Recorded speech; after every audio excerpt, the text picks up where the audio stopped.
Hey, lovelies. Esty here with a quick video. Really just trying to catch up with you all briefly. Very motivated by a lovely subscriber who wrote me, where have you been? It's been 7 weeks since you last posted a video.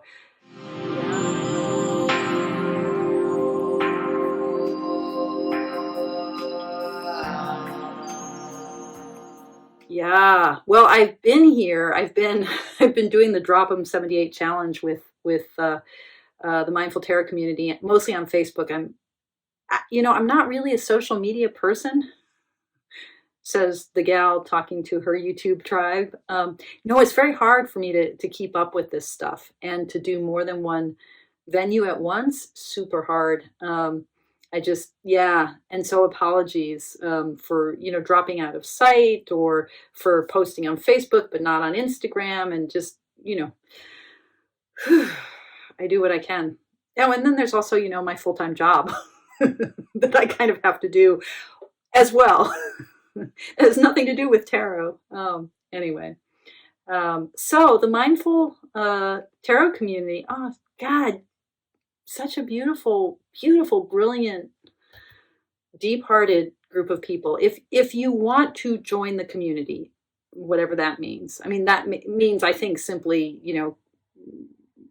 ask to join the Facebook group and start coming to my monthly Mindful Tarot Zooms. And it's not too late to join the Drop 'em 78 challenge. Today is the Eight of Swords. So I'm recording this on December 3rd. Yes, December 3rd, 2021. So we still got the very tail end of the swords, including my personal favorite, the 10 of Swords, plus the incredible Swords court of all the court figures. Those courtly personages of air, boy, they're complicated, aren't they? Yeah, and then there's the whole major arcana. So it's not too late to join the challenge. And if you're interested, a link to the Drop 'em 78 introductory video, and then, come on, ask to join us on Facebook, et cetera, and just come on board. Never too late. But I wanted to say a few words about the challenge thus far, focusing on the card for the day. So I'm working with the Wild Unknown Tarot, and particularly I'm working with the images that are from the second edition, which was also the mass market edition. This is the mass market edition. So these backs, no copyright. There's 6 cards that are different between the first and the second editions. The 8 of Swords. So, here's the thing about the Drop 'em 78 challenge, and the order of the cards as we're going through is reflected in that tag for the challenge, drop. Okay, the D for drop stands for dropping anchor with the pentacles. Okay, so here's the 8 of Pentacles in the Wild Unknown, this fabulous image of industry and sort of what can be achieved over time with this just attentive surrender to work. The chop wood, carry water, and that beauty. I mean, the web, the way in which the 8 of Pentacles really bespeaks our interconnection. So we began the challenge with the Pentacles, and for me, the tarot is a tool, Mindful Tarot, for centering, for finding the center of our lives, for centering ourselves in this journey of a human lifetime. And so where, maybe the Golden Dawn sort of iconography of the tarot leans heavily on notions of creation and divine ascent and the relationship between heaven and earth, above and below, and manifestation, and all sorts of things that have to do with basically with a Judeo-Christian notion of creation and creativity, with what it means for us to be potentially experiencing our lives as separate from the spiritual, divine, immanent spark within us, and then having to regain that spark. That vision of the universe really inspires the way the Golden Dawn structures the esoteric tarot. But for me, mindful tarot, it's about finding our center right here and right now. There's nothing that we need to ascend. There's nothing that we need to transcend, right? We get to just be here right now. And so for me, that being here right now begins with dropping anchor in the flesh, in this embodied life. And that's what the Pentacles, the story of the Pentacles of the suit of earth is all about. And the Eight of Pentacles, for me, eights are the number 8 in tarot is always about a kind of surrender, a kind of giving over to vulnerability and finding our strength in vulnerability and in our relationship to shadow, to what is hidden, what is a little subterranean. So if you think about the 8th trump, at least in the Waite-Smith numbering of strength, or the 18th trump of the moon, both figures of a kind of yielding that is also powerful and empowering, a surrendering, a letting go, which nonetheless takes us forward.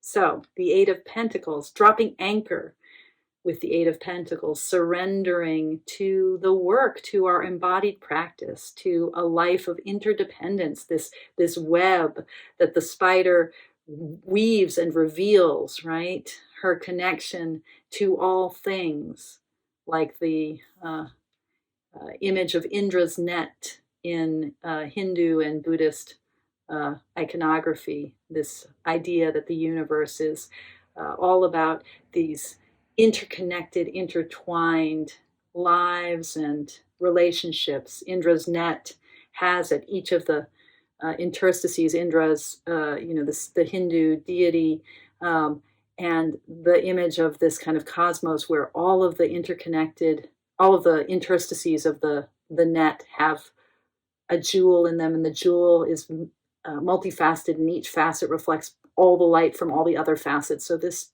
imagery of interconnection.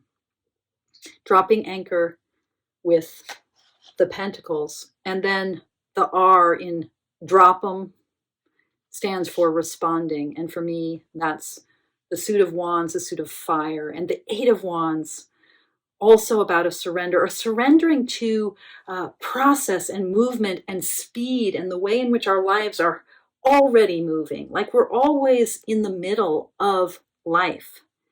This centering that tarot can help us discover begins really, I think, with the recognition that, it's all, as the Greeks would say, in medias res, we're already in the middle of things. And the 8 of wands, think about the classic Waite-Smith imagery of the aligned 8, like javelin wands hurtling through the air. We don't see where they came from. We don't see where they're going, but we know that there's a trajectory here and that something is going to land. This is an image of spark, of ignition, of movement that is on its way into the future. So finding ourselves in the very middle of that vitality, that activity, the 8 of wands, we're always already responding to the world. We drop anchor right in the middle of activity, and we respond also in the middle of our lives. And then the O in Drop 'em 78, opening with the cups, with the suit of water. The 8 of cups in the wild unknown, this is an image of a kind of surrender to, I think this is a powerful subcurrent in the suit of cups, this sense that things are kind of broken. This question, is the cup half empty or half full? The way in which the cups are, the suit of our seeking meaning and of our soul and our openness to the resonance of life, that often carries with us a recognition that, we have a heart, that we're tender, that we're achy breaky. And, the traditional Waite-Smith imagery of this suit, of of this cup, of this card, of the pilgrim, heading toward the mountains, leaving behind what doesn't serve anymore. There's a very powerful and important critique of Kim Kranz's imagery. I think I first heard this articulated by Kelly Fitzgerald at The Truth in Story. That like the cups shouldn't be broken. The pilgrim in the Eight of Cups isn't uh, leaving behind wreckage. They're leaving behind a world that's perfectly fine, but just not quite the only thing, not quite enough. That the heart yearns for more. The heart yearns for the mountains. But I think that yearning heart is also a bit of a broken heart. And in the Eight of Cups, we are surrendering, we're letting go into our recognition of what's broken, what no longer will serve. Moving on, our lives also already in progress, in process. And then today's card, the Eight of Swords. And I love this imagery, the sense of being caught and stuck. If we just surrender to this life, it turns out we are in a chrysalis waiting to be free, right? Waiting for the next emergence of life. The Eight of Swords, the swords are so much the suit of that P in Drop'em, of piercing through, of clarifying, of discerning, of breaking through our illusions. If in the cups we're opening to what our heart is experiencing, in the swords, we're breaking through into new insight, right? And the insight that the Eight of Swords offers is the insight of surrender so that transformation and freedom may occur. It's another one of the cards in the deck that is kind of about death, right? Certainly about the death of the small self, of the ego. And boy, this is a card I really felt today as I encountered a very, very problematic situation at work where I feel really hemmed in and really stuck and really trapped by dynamics that I don't even fully understand and that are certainly out of my control. Again, the world is already in progress. We don't get to create the energies that we've also inherited. So what do I do?